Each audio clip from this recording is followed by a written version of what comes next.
Hi guys, good evening. It's been a while. The video is primarily for. നമസ്കാരം. മെഹർ മന്ത്യാൻ ഗേൾസിൽ നിന്നാണ്. കഴിഞ്ഞ വിഷുദിനത്തോട് അനുബന്ധിച്ചുകൊണ്ട് നമ്മൾ ചെറിയൊരു ആശംസ പോസ്റ്റർ ഉണ്ടാക്കിയായിരുന്നു. വിവാദ വിഷു പോസ്റ്ററിനെതിരെ പ്രതികരിച്ച് നടൻ ഉണ്ണി മുകുന്ദൻ. എന്തിനും ഒരു പരിധിയുണ്ട്, വിശ്വാസികളുടെ വികാരത്തെ ബഹുമാനിക്കാൻ പഠിക്കണം എന്നാണ് അദ്ദേഹം തന്റെ ഇൻസ്റ്റഗ്രാം സ്റ്റോറിയിലൂടെ പറഞ്ഞത്. ചിക്കൻ മന്തി കഴിക്കുന്ന ശ്രീകൃഷ്ണനെ ചിത്രീകരിച്ച് വിഷു ആശംസ സമൂഹ മാധ്യമങ്ങളിൽ പ്രചരിപ്പിച്ചതിന് റെസ്റ്റോറന്റ് ഉടമ അറസ്റ്റിലായി. അയ്യോ പാവം, പച്ചവെള്ളം ചവച്ചു കുടിക്കുന്ന പൂച്ചല്ലേ ഇവൻ. നമ്മുടെ സഹോദര സമുദായങ്ങൾക്ക് ബുദ്ധിമുട്ടുണ്ടാകുന്ന രീതിയിൽ ചെറിയൊരു മനസ്സിന് ചെറിയൊരു വിഷമം ഉണ്ടായെന്ന് നമുക്ക് അറിയാൻ കഴിഞ്ഞു. തികച്ചും ഞങ്ങളുടെ അറിവോടുകൂടി ചെയ്തതല്ല.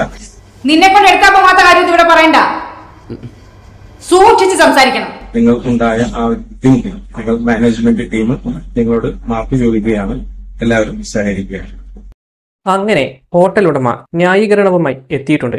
സംഭവം മൂപ്പർക്ക് ഒരു മണ്ടത്തരം പറ്റിയതാണ്. വിഷു ഒക്കെ അല്ലേ, ഒരു വെറൈറ്റി ആവാമെന്ന് വിചാരിച്ചു കാണും. അല്ലെങ്കിൽ ആരെങ്കിലും ഉണ്ടോ കൃഷ്ണന്റെ ഫോട്ടോ വെച്ച് മന്തിയുടെ പരസ്യം?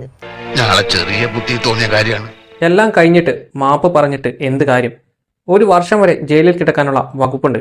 ചേർത്തലയിലെ മെഹർ മന്തി റെസ്റ്റോറന്റ് ഉടമ അർഷാദിനെയാണ് അറസ്റ്റ് ചെയ്തത്. കലാപം ഉണ്ടാക്കുക എന്ന ഉദ്ദേശത്തോടെ മനഃപൂർവ്വമോ ദുരുദ്ദേശപരമോ ആയ പ്രകോപനത്തിന് ഭാരതീയ ന്യായ വകുപ്പ് പ്രകാരമാണ് കേസ്. നമ്മളൊരു പ്രശ്നം ഉണ്ടാക്കാനോ അല്ലെങ്കിൽ ഒരു മതത്തെ അവഹേളിക്കാനോ വേണ്ടി ചെയ്തൊരു പ്രവൃത്തിയല്ല. എന്തായാലും സോഷ്യൽ മീഡിയ ഈ വിഷയം ഏറ്റെടുത്തിട്ടുണ്ട്. നിരവധി പേരാണ് വിമർശിച്ച് കമന്റുകൾ ഇടുന്നത്. മറ്റു ചിലരാകട്ടെ ഇതൊന്നും അത്ര വലിയ കാര്യമാക്കേണ്ട എന്നും പറയുന്നുണ്ട്. എന്തിനു വേണ്ടിയാണ് ഊതിപ്പെരുപ്പിച്ച് ഇങ്ങനൊരു കേസ് ഫ്രെയിം ചെയ്യുന്നത്? എന്തായാലും ഈ സംഭവത്തിനോട് നിങ്ങൾക്ക് എന്താണ് പറയാനുള്ളത്? നിങ്ങളുടെ വിലയേറിയ കമന്റുകൾ രേഖപ്പെടുത്തുക.